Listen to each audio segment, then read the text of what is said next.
authors, it's Melody here. Welcome to Author Nation, your go-to resource for everything you need to become a successful nonfiction author, from planning right through to promotion and everything in between. Today we are talking to Danielle Benzon, the founder of the Inspired Speaker Academy. And we're going to talk about how to go from book to speaker.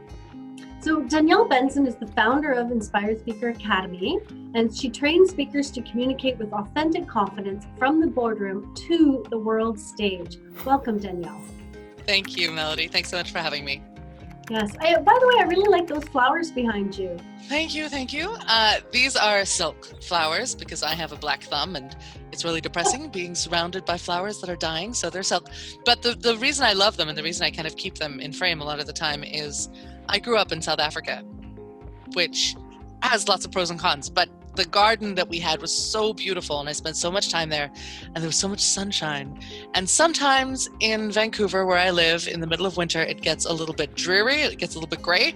And so I have these flowers, these all grew in the garden where I grew up. So I have them as just kind of a little reminder of what it's like to be in the sunshine when I'm not necessarily in the sunshine myself. Oh, that's wonderful. I'm glad I asked. That's amazing. I love that. You know how much I love story. So Yeah. I want to talk a little bit first about you. There are so many public speaking experts in the world just out there saying, you know, this is the way to do it, that's the way to do it, these are the rules. You come at it from a slightly different angle. Can you tell us a little bit about that? Yeah, I'm not big on rules. I'm a bit of a rebel in that sense. A lot of public speakers, there's a lot of different ways people teach public speaking. And the way that I come at it is very much from an authentic expression perspective. I trained as an actor for 20 years, so I have that background in the emotionality and stagecraft as well, of course. And there are some rules, but not as many as you might think, as long as you know how to break them and why to break them. So I come from that. I've got a very solid grounding in stagecraft, but more important to me is the way that, you know, each speaker can be completely different. A lot of public speaking training focuses on what to say, on the speech craft, and that is important, but we're very unbalanced in that. Like, so many people spend so much time getting word perfect and they completely ignore the delivery, or they spend maybe 5% of their time on the delivery. And for me, it's the authentic emotional expression. It's not what you say, it's how you say it, because if you don't say something in a way that is real and authentic and excited and genuine, no one's going to hear what you say anyway. So it doesn't matter how perfect your words are because no one's listening. And so, yes, what you say is important, but how you say it and saying it in a way that is authentic to you, that is on brand, that is going to capture people's attention and stand out. For me, that is the most important way. And you don't get that by following the rules. You don't find your special magic by following a formula. And a lot of the kind of pop psychology and public speaking training out there is based on this idea that we are imitating human behavior. So humans do this, so you must do this, and humans do this, so you must do this. You are human. You don't need to imitate authentic human behavior. You can just be human. And yes, there are a lot of things that get in the way of that, like when we're nervous or when we're judging ourselves. There are a lot of blocks that prevent us from being our authentic selves. And so a lot of the work that I do is based on the work of a lady named Kristen Linklater, and her pedagogy is it's just about removing the blocks so that you can let your authentic self through. You do need to know how the voice body instrument works, but once you understand how the instrument works, you get to play your music, which is completely different from everybody else's music. So instead of following rules and becoming just like everybody else, it's about removing the blocks and letting yourself out into the world. And that's the biggest difference, I think. Yeah, oh, that's beautiful. I love that. And so I can see how you can help authors in lots of ways. But today we're going to just talk about from book to speaker. And I guess my first question is, would you say that an author has to write a specific book? Or is it once you've written a book, you can take that book and let it help you get to the stage? Well, there are so many different ways to incorporate. And like you said, we're not going to talk about all of them today. But I mean, you know, public speaking comes in at every part of the process. It could be doing readings, for example, and that's not really what we're talking about today, but it does come in at lots of different areas, lots of different levels. if we're speaking about taking a book and then using that book to launch a speaking career, that is one particular avenue.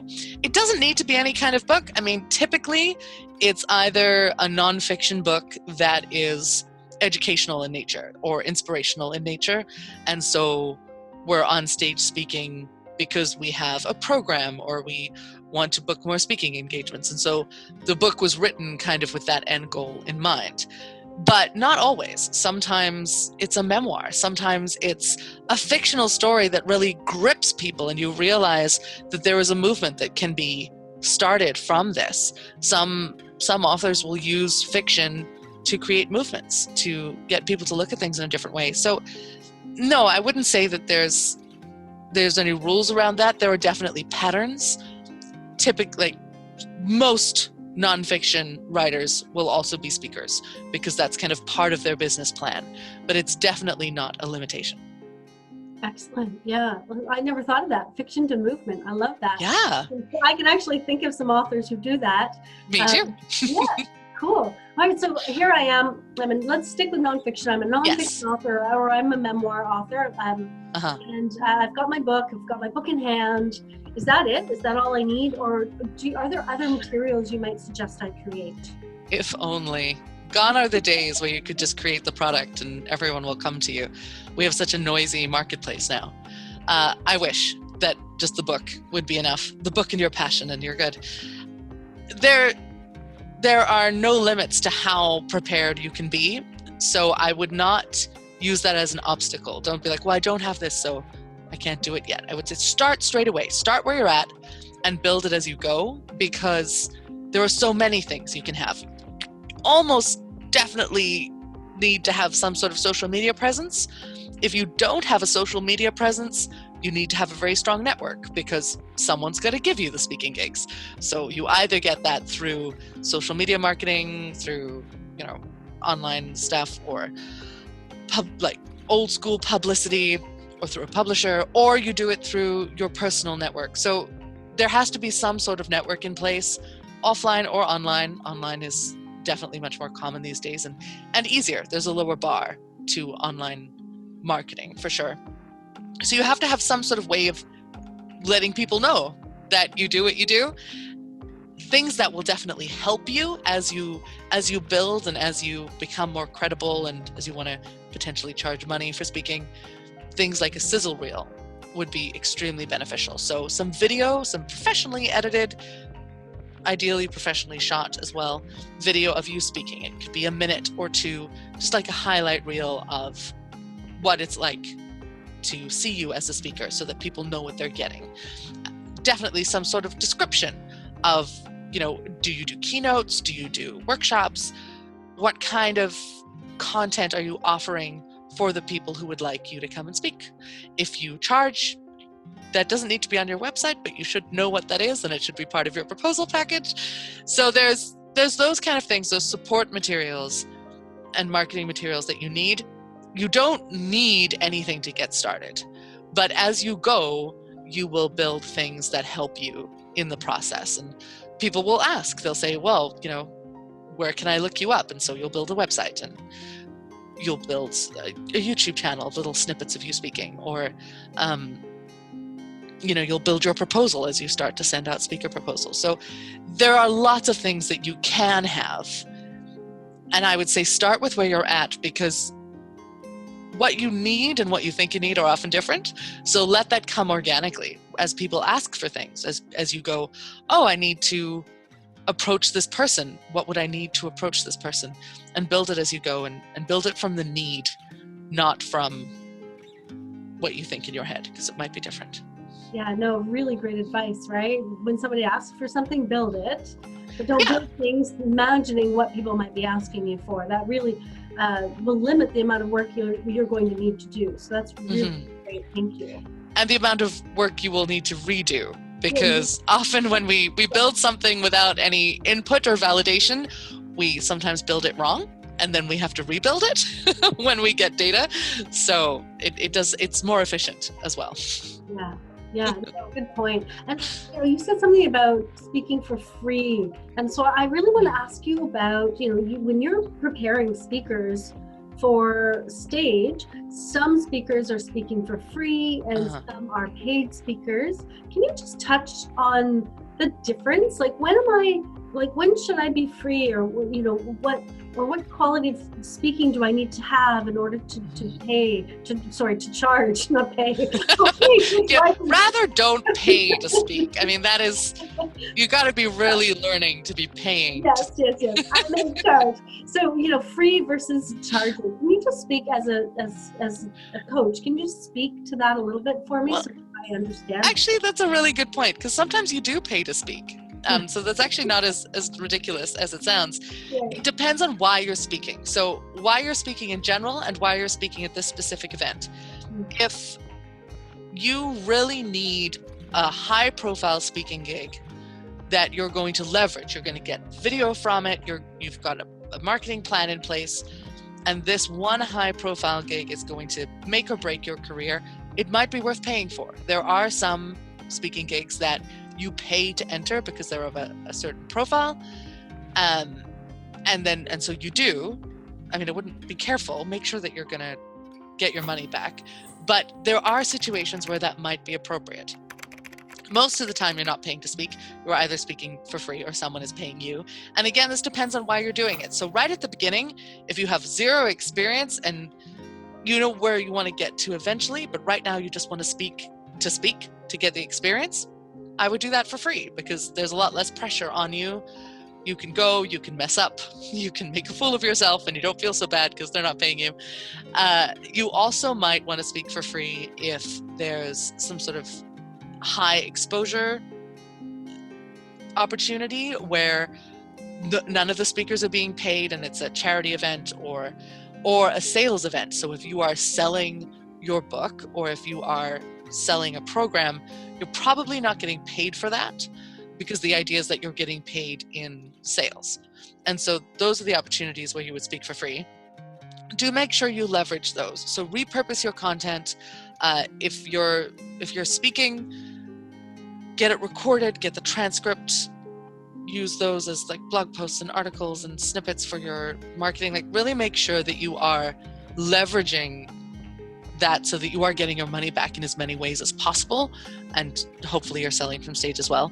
If you're being paid to speak, there's often the kind of expectation that it's a keynote, or you're a special guest and you are there to provide value only. And so you're not promoting yourself in the same way. You might still be promoting yourself in that, like, hey, I'm an author, or this is my message, or this is my movement, join me, but you're not selling from stage. At least if you are, it's a much softer sale, like just positioning yourself. It's more about positioning yourself. So, I mean, you're not really selling. And in those situations, you want to make sure you get compensated for your time. So it depends. When in doubt, ask or do some research and look at the event itself, talk to the other speakers, anyone who's been there before. But most importantly for you, think about, what is my purpose here? If this is something that is a cause for me and I don't care if I get paid, it's more important that the message gets out there. That's important to know, so that if they don't offer to pay you, or if they don't have it in the budget, you can negotiate around that, because it's more important for you to get your message out there. But if this is something that you are trying to build as a career and you need to, the speaking isn't that important, you'd rather make sure that you're leveraging it as a business opportunity, then you need to have that in mind too. So you have to know what your business plan is as a speaker author. What is the purpose of it, and how does it relate to your book? Is your book part of how you get people to the talk, or is the talk how you get people to the book? There's lots of different angles, so you need to know. I can't really answer that without having more context. No, that was really great. Okay. So, it strikes me that I might be an author. I've just published a book, and now I want to speak. It would be unreasonable to think that all of a sudden, with no speaking experience and not really being known, that I would get paid speaking gigs. So unusual for sure. Right. So if I wanted to start out, what might be the next step? Like, what might you suggest? Can you give me a little bit more context? So a nonfiction book? Yeah, I've got a nonfiction book. Maybe I have a business, and I'm trying to figure out, like, where should I speak in my community, or should I be applying to speak at Right. conferences? Should I, what's that first step? Okay. So yeah, I would start small. My advice to speakers is always start at your comfort level and then build it out slowly. I know a lot of people are like, jump in the deep end, sink or swim. That can cause a trauma response if you're not careful.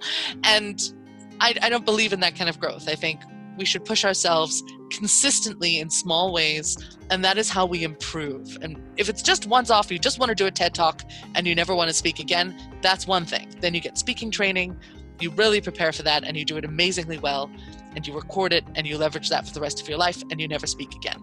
But if speaking is part of your career goal, then you do want to build slowly. So start with, free networking events.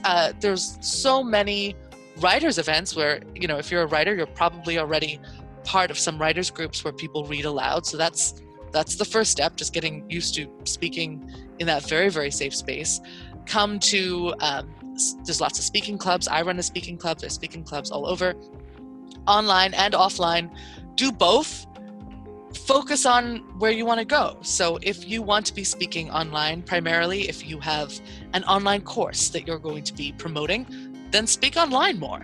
If you want to be speaking on stage because eventually you want to be speaking in person in front of large audiences on stage, practice more on stage. So you need to know where you're going. Start small, free, small, low pressure. Give yourself permission to fail a lot and measure yourself and improve one thing every time. And that will build the most confidence, actually the quickest, weirdly. You're going to build your confidence much more quickly by taking smaller steps very, very consciously. Thank you. That was lots of really good information.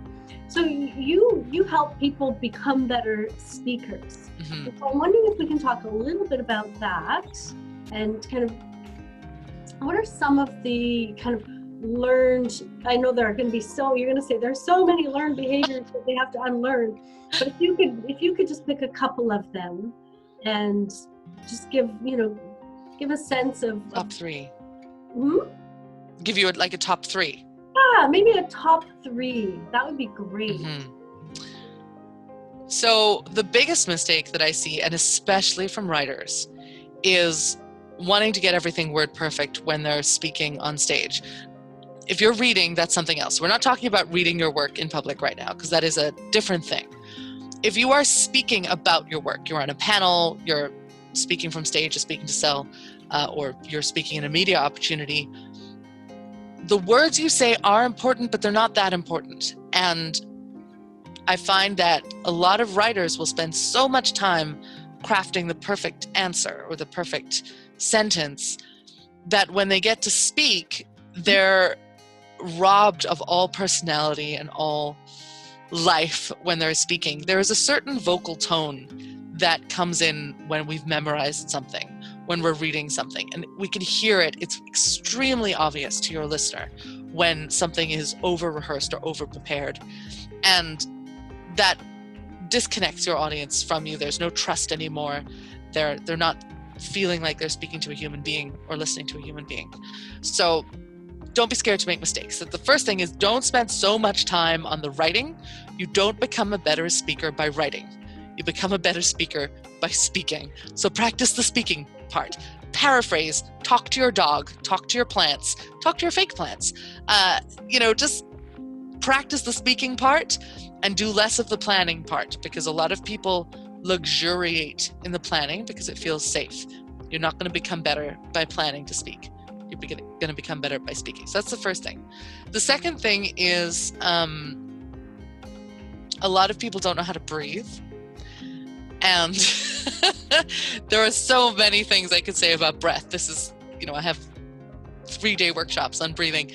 But the most important thing is to remember to breathe deeply, and to breathe through your mouth when you're speaking in public. I know that most of us have been taught to breathe through our nose, and that is useful in many situations. But when we're speaking, when we're looking for authentic expression and energy and excitement, we need to be breathing through our mouths as much as possible and deeper into the body. So if you get nervous and you're breathing into your shoulders, you're going to come across in a certain way. And allowing yourself to breathe deeply into the belly, into the lower torso, breathing in through your mouth will relax you enough that you can speak and you can remember what to say, because I know people are terrified of forgetting what to say. So breathing deeply and breathing as often as you can, not being stingy with the breath, but being very generous with the breath, will help you to relax in a way that still allows you to be energized and still allows you to be excited. And then the last one is, as soon as I tell people to breathe, they're like, well, yeah, but I don't want my audience to wait for me to breathe. And so my third biggest kind of don't is don't try and fill all the silences with sound. As speakers, it's not about speaking all the time and making sure that people can just hear that I'm making words all the time. It's not about production. It's not about filling all the silences. Let yourself pause. Let yourself breathe. Give your audience time to catch up. There's nothing wrong with pausing. There's nothing wrong with taking time to breathe. It allows your words to live in the air between you and your audience, and it allows them to absorb what you're saying, and it allows you to reconnect with your body, to reconnect with your emotions, and to let your brain get some oxygen so you can remember what to say. So those would be my top three. There are so many, but those would be my top three. And as you were talking about the breathing, I was like, oh yeah, breathe. And I started breathing through my mouth. Like, oh, now I'm relaxed. Yeah. The third point about not having to fill in every space. I know that I have been guilty of this. Mm-hmm. I can speak very quickly. And I guess the thought is, well, you know, the material's easy. Everyone knows, I know it, therefore everyone knows it. And, you know, I don't want to waste their time. But the truth is, if you're standing on stage and you're speaking, you're probably speaking about something that other people don't know as well as you do. Yeah. Therefore, they need those spaces to digest what you're saying. And it's so easy to forget that, isn't it? Well, and it's an attitude shift too, right? Because I think a lot of speakers, especially author speakers actually, because they're used to being behind the book, as it were, and not necessarily in the public eye. When you get to be speaking in front of people, the imposter syndrome kicks in. And we're like, oh, I don't want to be boring. I don't want to waste people's time. And if you're going to go with that attitude, just don't do it. Because you're up there. They've possibly paid to see you speak. It is your job to honor that and honor the fact that they have given you their attention, and to use that attention wisely, not to waste it by trying to get through it as quickly as possible. Because if you feel like, I'm boring, I don't want to waste their time, who am I, this is really easy stuff, I'm just going to get off stage, you've wasted whatever time you've been up on stage, and they would probably prefer you weren't there. So if you're going to be there, do it. Whatever you do, do it fully. If you're going to be on stage speaking, enjoy it, honor the message that you have, honor the fact that the audience has given you their time and their attention, and do not waste it by feeling self-conscious or rushing through your material. So where writers want to luxuriate in the planning and the writing and being word perfect, should be allowing the audience to luxuriate in the talk and the information being passed on. Yeah. Ooh, there we go. And we listen to words slower than we read them. So remember that when you're speaking to your audience, they need time to process what you're saying. And if you're super excited and you're speaking quickly, if you're connected and you're breathing deeply, it's probably fine. But if you are nerve driven and you are anxious and you are trying to just speak as quickly as possible to fill in all the gaps, then your audience isn't having the time to really absorb what they're hearing. And so you need to honor the words that you're using as well. Even if they're not words that you've written, the words that you're speaking, you still need to honor the message. Yeah. Danielle, do you teach online or do people have to show up? I do both. During COVID, I'm only online. I do occasionally teach offline as well, and I will be, once COVID is over, I will be hosting kind of larger events, maybe once or twice a year. But most of my training is online these days. I'm amazed at how much we can do. I used to be, before the world pandemic hit, I was so adamant that I could only work with people in person, because what I do is very physical. It's very energy based. So I'm teaching people how to use certain muscles to breathe. And we're talking about projection and how your sound echoes in a room, and how on earth was I going to do that online? But the technology is so good now. And I don't think I would have been able to do this even 5 years ago. But now we have the technology, the video conferencing is so good, the sound quality is so good that I am actually able to help people with things like how relaxed their shoulders are, and where they're breathing into their bodies, and whether or not they're filling the room with their sound online. And it's really amazing. So I teach entirely online now. I do live events, and I do a lot of pre-recorded trainings that people can do at home, kind of do it at your own pace trainings. And I also offer a lot of live events, because there is no substitute for speaking in front of people. Even if it is online, there's still a lot of exchange that happens. Yeah. Excellent. So where do we contact you? How can people reach you? Check me out. There's a whole bunch of links in the doobly-doo, I'm sure. Yeah. But my website is theinspiredspeaker.com. And check me out on Facebook and YouTube as well. I offer there's at least one community event every month. Sometimes it's an open house where speakers can drop in and use that as a platform to promote themselves. So if you are an author and you have a book to promote, come out to open house because it's free. I offer practice labs. I have a free trial for my membership program, which is a training portal. And we do mini workshops, and we do all sorts of things. And I do challenges as well. I'll do a lot of speaking on video challenges, because that is very important at the moment. So I do a lot of that too. So there's something different going on all the time. It depends on when you're watching this. So just check me out at theinspiredspeaker.com. Also check out the Facebook group, because I do events so often that you might want to check out something that is kind of more in real time than a website which is a bit static. But I do my best to let people know. And you can always contact me as well. On my website, there's an option to book a free call with me, just to sit down and chat about your voice and your plans, and whether or not you would like to work with me, or if I have anything to offer, because every person is different. And so I do offer that as well. You have so much to offer.